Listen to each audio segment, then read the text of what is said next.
On Labor Day, the Rasmussen Report's survey of likely voters indicated that the president's approval rating had fallen to -13.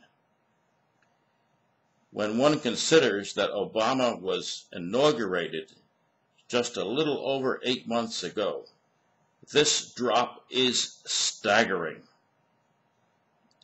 Also staggering is the fact that a Rasmussen survey indicates that 57% of the voters in the United States would just as soon chuck the Congress.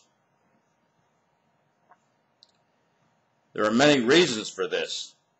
We've just come through a summer during which voters throughout the United States have let their representatives, their elected officials, know what they think about various health care proposals emanating from Washington, D.C.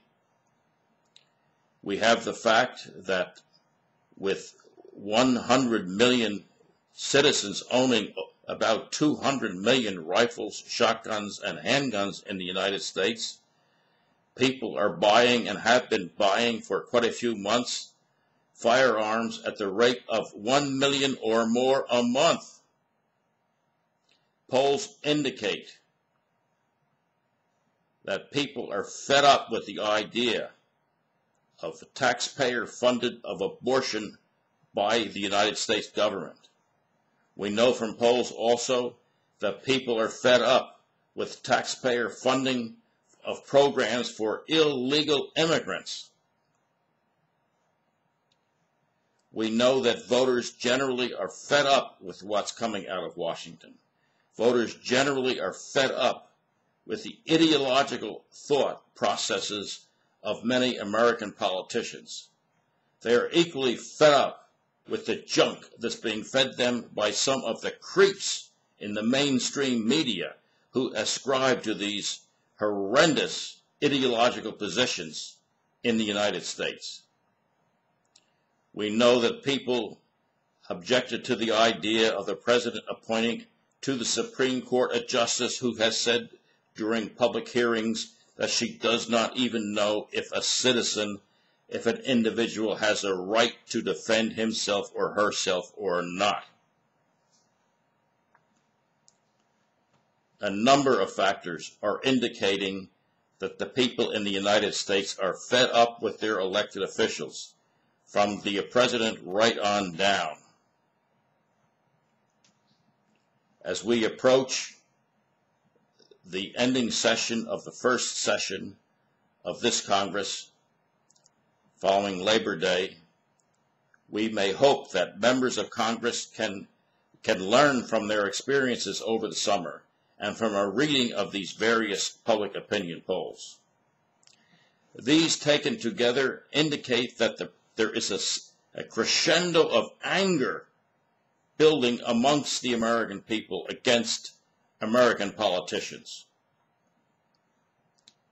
This anger is building day by day, as indicated by the voices of the people as expressed in these polls and also in the various town hall meetings held throughout the United States.